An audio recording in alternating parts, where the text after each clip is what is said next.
नमस्कार दोस्तों, स्वागत है आप सबका फिर से एक बार आपके अपने YouTube चैनल आस्क ऑटो गुरु पर। मैं चेतन पाटिल हर संडे की तरह इस संडे भी लेकर आया हूँ आपके लिए नया संडे कमेंट बॉक्स, जहाँ पे हफ्ते भर के जो आप लोगों द्वारा पूछे गए कुछ चुनिंदा सवाल होते हैं जिनका मैं देता हूँ जवाब। चुनिंदा ही मैं कह पाऊँगा क्योंकि सभी के कमेंट्स को पढ़ना, उनके जवाब देना प्रैक्टिकली पॉसिबल नहीं है, तो इसीलिए मैंने कुछ चुनिंदा ही सवाल चुने हैं।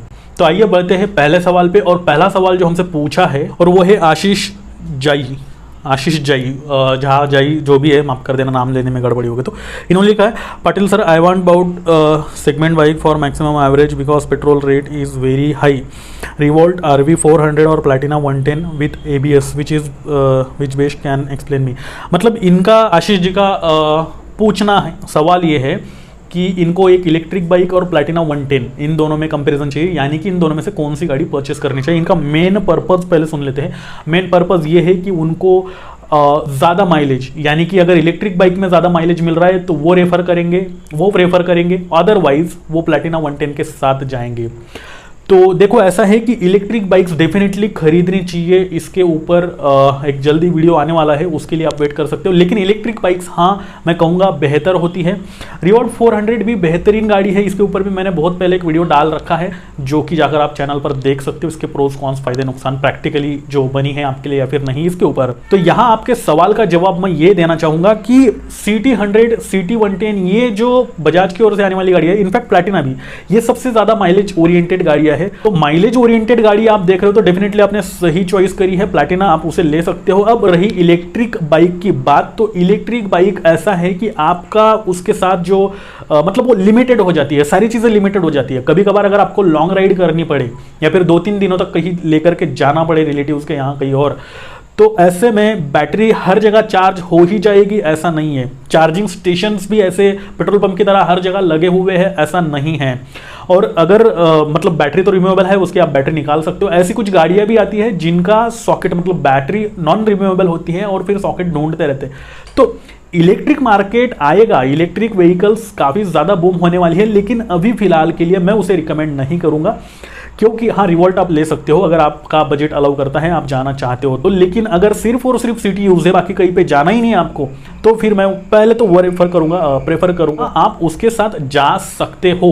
अगर आपका यूज वही है, सिर्फ सिटी यूज है, कुछ 70-80 किलोमीटर तक ही आपका आना जाना होता है, उससे ऊपर आप नहीं जाते हो, तो हाँ वो गाड़ी सबसे बेहतर है। मैं कहूँगा उसमें तरह तरह के साउंड्स आते हैं, वो एक अच्छा फीचर है उसमें। अब अगर ऐसा नहीं है, आपको लॉन्ग राइड भी हुआ करती है, कभी कभी 3-4 दिनों के लिए कहीं और जाना भी पड़ता है, कुछ सामान लाना ले जाना पड़ता है, मतलब ऐसा अगर यूज़ है आपका, तो फिर आप प्लैटिना 110 एच गियर के साथ जा सकते हो, ABS के साथ जा सकते हो, 100 के साथ जा सकते हो, सिटी के साथ जा सकते हो, किसी भी तरह की गाड़ी के साथ जा सकते हो। इनफैक्ट मैं तो कहूँगा बजाज की ही गाड़ी लो, ऐसा बिल्कुल नहीं है। आप माइलेज ओरिएंटेड जैसे TVS स्टार सिटी है वो ले सकते हो, रेडियन ले सकते हो, होंडा की लियो ले सकते हो, जो आपका हीरो है उसकी HF डिलक्स मैं रिकमेंड करूँगा, तो वो ले सकते हो। स्प्लेंडर भी ले सकते हो। तो तरह तरह के जो है ये गाड़ियाँ, मतलब इस सेगमेंट में भरी पड़ी है गाड़ियाँ, तो आप उन दोनों में से, तीनों में से, चारों में से कोई भी एक ले सकते हो अगर आपका उस तरह का यूज़ है तो।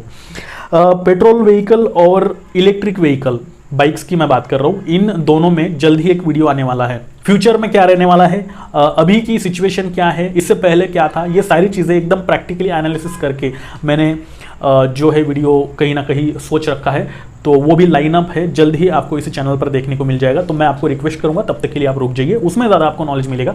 फिलहाल के लिए मैंने शॉर्ट में आपका जो आंसर है देना चाहा। बढ़ते हैं आगे। अगला जो सवाल है वो है विनीत भारद्वाज नार्चिया लिखते हैं, भैया मैं एक मोटा आदमी हूँ, 110 kg वजन है मेरा, मैं पल्सर 150 इस्तेमाल कर रहा हूँ, लेकिन 50 किलोमीटर चलने के बाद ही बाजू और पीठ में दर्द होने लगता है, सीट कंफर्टेबल नहीं लगती है, कोई अच्छी गाड़ी बताओ। मुझको हर वीकेंड पर 400 किलोमीटर गाड़ी चलाना होता है, क्या पल्सर NS200 ठीक रहेगी या कोई और पल्सर प्लीज़ सजेस्ट। सॉरी। तो विनीत भारद्वाज जी, देखो ऐसा है, आपका वेट जो है वो एक्चुअल ज़्यादा है, 200 सीसी में ही आप जाओ तो बेहतर है। इनफैक्ट 200+ सीसी में आप जाओ तो आपके लिए शायद थोड़ा अच्छा होगा। NS200 ठीक नहीं है मेरे हिसाब से, मतलब गाड़ी अच्छी है, RS200, NS200 बिल्कुल सही है गाड़ी, लेकिन आपने जिस तरह से आपकी दुविधा बताई है उस तरह से मैं आपको इन दोनों में से कोई गाड़ी ये जो NS है ये रिकमेंड नहीं करूँगा। आप अगर बजाज का ही प्रोडक्ट लेना चाहते हो तो फिर 220 क्रूज़र जो आती है एवेंजर वो ले सकते हो, क्रूज़र या फिर स्ट्रीट दोनों में से कोई। 160 सीसी की भी गाड़ी ले सकते हो। इसका रीज़न है सीट जो है राइडर के लिए वो थोड़ा सा बड़ा है, जो आपकी थाइज होती है वो काफ़ी अच्छे से वहाँ पे सपोर्ट कर लेता है वो सीट। उसके अलावा फिजिक अगर आपकी बड़ी है तब भी आप आराम से वहाँ बैठ पाते हो, तो ये है। और आपके पैर आगे तक जो है जाते हैं, एक सोफे पे बैठे उस टाइप की कुछ फीलिंग आती है। दूसरा अगर ऑप्शन मैं आपको बताना चाहूँ तो सुजुकी इंट्रूडर आप ले सकते हो। ये काफ़ी बेहतरीन गाड़ी है, थोड़ी सी ओवर प्राइस लगती है क्योंकि बाहर से उसमें कुछ स्पेयर पार्ट ऐसे जो बाहर से लगाए गए हैं, तो बाहर से इट मीन्स बाहर से मंगवाए गए, इस वजह से वो महंगी है। फीचर्स भी कुछ हद तक उसमें अच्छे खासे मिल जाते हैं आपको, तो आप उसे भी ले सकते हो। क्रूज़र व्हीकल मैं आपको इसलिए सजेस्ट कर रहा हूँ क्योंकि उनकी जो सीट होती है राइडर वाली वो कुछ हद तक ब्रॉड होती है। बाकी आप फिर RS देख लो, NS देख लो, अपाची जो 200 है वो देख लो। ये सभी गाड़ियों की सीट 19-20 के फर्क से ऑलमोस्ट सेम साइज की होती है। फिर से बता रहा हूँ, 19-20 के फर्क से सिमिलर साइज की होती है, उसमें ज़्यादा फर्क नहीं आता है। आपको अगर पहली वाली पल्सर पे पीठ में कंधों में दर्द हो रहा है, हाथ में दर्द हो रहा है, तो डेफिनेटली वहाँ पे भी होगा। अब आपको करना क्या है, एक बार जो मैंने गाड़ियाँ बताई क्रूज़र वाली, उनमें शोरूम में जाकर एक बार टेस्ट राइड लेकर देखो, थोड़ा बहुत कंफर्टेबल फील होता है तो डेफिनेटली आप बाय कर सकते हो। अदरवाइज फिर आप NS की ओर अगर जाना चाहते हो तो उससे भी ले सकते हो। पर्सनली मैं उसे रिकमेंड नहीं कर रहा हूँ आपको, फिर भी आपकी मर्जी, आप लेना चाहो तो ले सकते हो। In terms of your requirement ये गाड़ी कहीं ना कहीं आपके लिए फिट नहीं बैठती है। बढ़ते हैं आगे। अगला जो सवाल है पंकज यादव, ये लिखते हैं मेरी बाइक पैशन एक्सप्रो 2016 मॉडल है, इंजन भी बन चुका है, मतलब इंजन का काम हो चुका है, खुल चुका है इट मीन्स, बट एवरेज 40 का दे रही है। कार्बोरेटर ट्यून भी करवा कर देख लिया पर एवरेज वही रहा है, एवरेज का प्रॉब्लम है, मतलब एवरेज नहीं मिल रहा है। क्या कार्बोरेटर चेंज कर दे तो एवरेज बढ़ जाएगा?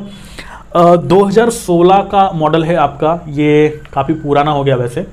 अब एवरेज नहीं दे रहा है, इसके कई सारे रीज़न हो सकते हैं। ऐसा नहीं है कि कार्बोरेटर एक लौता ऐसा रीजन जिसकी वजह से आपको माइलेज नहीं मिल रहा है।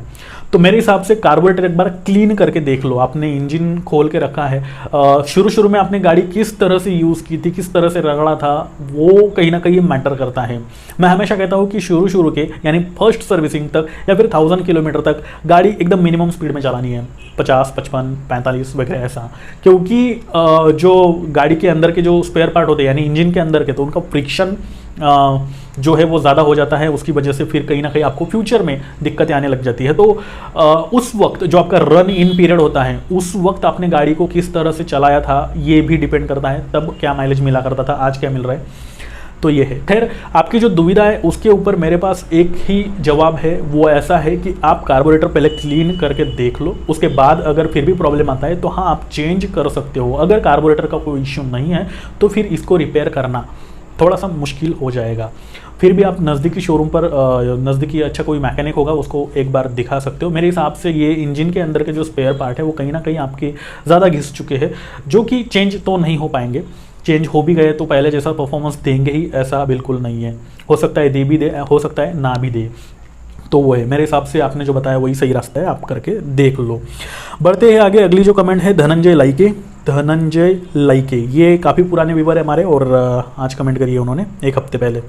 मैंने आपके कई वीडियो देखे हैं, उसमें आप कहते हैं कि बजाज की गाड़ी संभल के इस्तेमाल करें, कभी सर्विस की मिस ना करें, मतलब गाड़ी जो है बजाज की वो आपको अच्छे से चलानी है, ऐसा इनका मानना है। मतलब मैं कहता रहता हूँ हर वीडियो में, अगर खुद बजाज की क्वालिटी को लेकर कहते हैं तो फिर H gear Pulsar 125 ETC recommended क्यों करते हो? देखो धनंजय भाई, आप यार मैं सही में क्या बताऊँ आपको, आप मेरे हर एक वीडियो देखते हो, आप काफ़ी पुराने व्यूअर हो मेरे, और फिर आप ऐसा बता रहे हो कि मैं सिर्फ बजाज की ही गाड़ियाँ रिकमेंड करता हूँ। भाई ऐसा नहीं है। और रही संभल के चलाने वाली बात, किसी भी सर्विसिंग मिस ना होना चाहिए ये वाली बात, तो वो तो मैं हर किसी कंपनी की गाड़ी के लिए रिकमेंड करता हूँ, चाहे वो बजाज हो, चाहे वो हीरो हो, होंडा हो, सुजुकी हो, जो भी हो। सर्विस मिस थोड़ी होने देनी पड़ती है, जब टाइम आता है तो कर लेनी पड़ती है। तो वही है, चाहे वो बजाज की हो चाहे किसी और कंपनी की हो।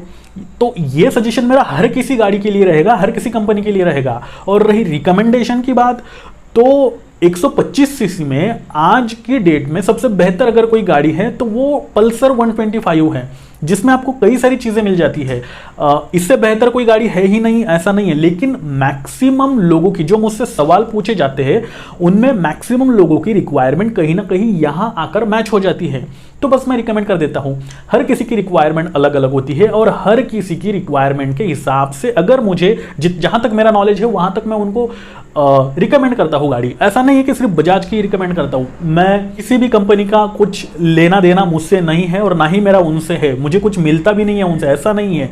जो सच्चाई है, जो प्रैक्टिकलिटी है, वही मैं यहां पे इस चैनल पे बताता हूं। इनफैक्ट मैं तो शोरूम पे भी कभी कभी जाता हूं, क्योंकि यार अलग चीज हो जाती है। क्यों? क्योंकि उनके हिसाब से रिव्यूज देना पड़ता है आप लोगों को, तो मुझे वो कहीं ना कहीं चीज अच्छी नहीं लगती है, क्योंकि जो चीज गलत है वो है और वही मैं बताता हूं। अब रही रिकमेंडेशन की बात, तो मैं हर किसी कंपनी की गाड़ी, अभी मैंने कुछ टाइम पहले कमेंट पढ़ी थी, उनको तो मैंने कई तरह की गाड़ियां जो है वो सजेस्ट किया। तो ऐसा है, आप इस गलत फहमी में मत रहना। और ना ही मैं बजाज का फैन हूं और ना ही डाई हार्ड फैन हूं और ना ही मुझे वहां से कुछ मिलता है। मेरे भाई ऐसी कमेंट दोबारा मत करना, क्योंकि आप जैसे मेरे प्यारे सब्सक्राइबर्स, व्यूवर्स अगर इस तरह की कमेंट करने लग जाएंगे तो ये कहीं ना कहीं गलत बात हो जाती है। बढ़ते हैं आगे और अगला जो सवाल है वो है डॉक्टर दुर्गेश कुमार श्रीवास्तव। ये लिखते हैं बेहद उम्दा वीडियो। क्या बात है, बढ़िया, शुक्रिया इतनी बढ़िया जानकारी देने के लिए। क्या एसबीआई से बाइक लोन लेकर भी घटते हुए बैलेंस पर रेट ऑफ इंटरेस्ट लगा हुआ? मुझे अगले हफ्ते एक बाइक लेनी है जिसमें मैं एसबीआई लोन से जाना चाहता हूँ। मैं एक यूपी गवर्नमेंट ऑफिसर हूँ, क्या कृपया करके इस सवाल का जवाब दे दो। इनका सवाल मैंने पूछ लिया डॉक्टर साहब का, डॉक्टर दुर्गेश जी का। इनका कहना है कि एसबीआई का भी घटती हुई अमाउंट पर ही इंटरेस्ट कटता है या फिर पूरी की पूरी अमाउंट पर कटते ही जाता है। लोन दो तरह के होते हैं, मैंने इससे पहले वीडियो बना रखा है जिसके ऊपर की ये कमेंट है। एक्चुअली लोन दो तरह का होता है। एक ऐसा लोन होता है जिस पे आपको खास तौर पर जो एनबीएफसी, नॉन फाइनेंस बैंकिंग जो होती है वो देती है, राइट, जिसमें बजाज फाइनेंस आता है, तरह तरह के फाइनेंस से मैं सबके नाम नहीं लूंगा। तो ऐसा आता है ये वाले फाइनेंस। और फिर अगर बैंक थ्रू जाते हो, जैसे एचडीएफसी है, एसबीआई है और तरह तरह के बैंक से, तो ये दो तरह के लोन होते हैं। एक तो इंटरेस्ट रेट ज़्यादा होता है एनबीएफसी से, और जो बैंकिंग से आप जाते हो तो फिर वहाँ पे इंटरेस्ट रेट कहीं ना कहीं रीजनेबल होता है। अगर आपका क्राइटेरिया, यानी आपकी सैलरी टाइम पे आ रही है, आपके अकाउंट में अच्छा खासा पैसा मेंटेन रखते हो आप महीने के एंड तक, तो फिर बैंक आपको लोन देती है। और अगर नहीं है, ऐसा नहीं है, आप क्राइटेरिया में नहीं बैठ रहे हो, आपको ज़्यादा लोन चाहिए और आपका लोन नहीं हो पा रहा है, तो फिर एनबीएफसी आपको लोन देती है, नॉन बैंकिंग फाइनेंस, एनबीएफसी। वो कुछ लॉन्ग फॉर्म वही है शायद उसका, if I am not wrong. तो ऐसा है। तो एसबीआई या फिर कोई भी जो बैंक होती है, उसका सीन क्या होता है कि मान लो आपने एक, फॉर एग्जांपल मैं बता रहा हूँ, 10,000 का लोन लिया है और उसमें 10,000 का लोन लिया है, पहली किस्त आपकी कुछ 800-900 रुपए की जो भी है वो कटेगी। फॉर एग्जांपल 1,000 रुपए की पहली किस्त है आपकी और आपने 10 महीने के लिए लोन लिया है, तो 1,000 कट जाने के बाद आपके बचते हैं 9,000 और आपने उस 10,000 रुपए को कम से कम मतलब 6% 7% का लोन इंटरेस्ट रेट जो है उस पर लिया होगा। तो क्या होगा कि 1,000 रुपए कटेंगे, उसके जो 10,000 की अमाउंट थी उसके ऊपर जो 6% का आपका इंटरेस्ट रेट है वो भी कटेगा 10,000 पे। लेकिन अगली बार जब वो कटेगा तो 9,000 पे 6% यानी 6% का जो इंटरेस्ट रेट है वो कटेगा और फिर कट गया। फिर बाद में वापस बचते हैं आपके 8,000, तो 8,000 पे ही 6% जो है आपका इंटरेस्ट आएगा वो कटेगा। फिर उसके साथ साथ जो 8,000 का 6% जो भी अमाउंट आती है वो कटेगा, फिर 7,000 पे, फिर 5,000 पे, फिर 4,000 पे।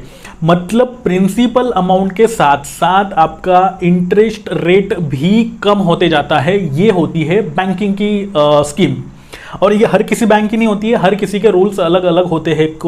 जो आप टर्म्स कंडीशंस होते हैं उसको एक बार पढ़ लेना।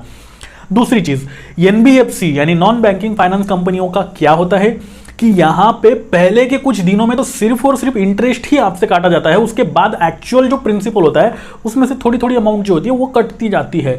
मतलब अगर आपने लंबे समय का लोन ले रखा है तो वो आपको पता नहीं चलता कि कितना आपका इंटरेस्ट जा रहा है और कितना आपका जो ईएमआई कट रहा है, वो प्रिंसिपल अमाउंट कट रही है, वो ये पता नहीं चलता।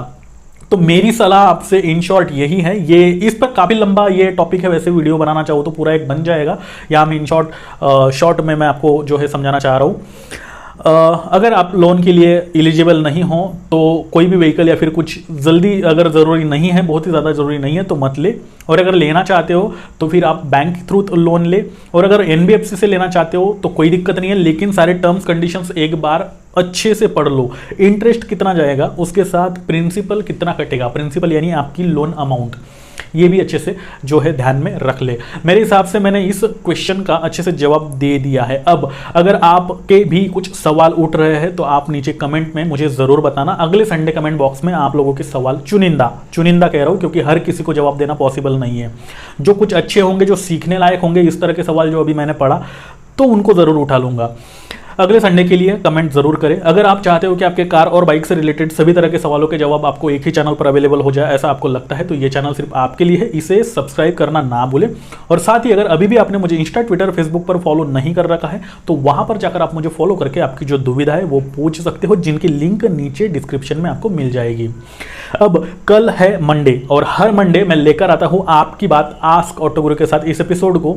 उसके लिए अगर आप किसी भी तरह के किसी भी कोई व्हीकल है आपके पास, उसके ओनर हो, तो आपका उसके साथ का एक्सपीरियंस हमारे साथ शेयर कर सकते हो इसी वीडियो के नीचे कमेंट करके, या फिर इंस्टाग्राम पर भी भेज सकते हो लिख करके, प्रोस क्या है कॉन्स क्या है वो वाली चीज़ें, जिसको मैं बाकी पब्लिक के साथ शेयर करूंगा। अब मैं चेतन पाटिल लेता हूं आपसे विदा और फिर से मिलता हूं ऐसे ही किसी नए इंटरेस्टिंग वीडियो के साथ। तब तक के लिए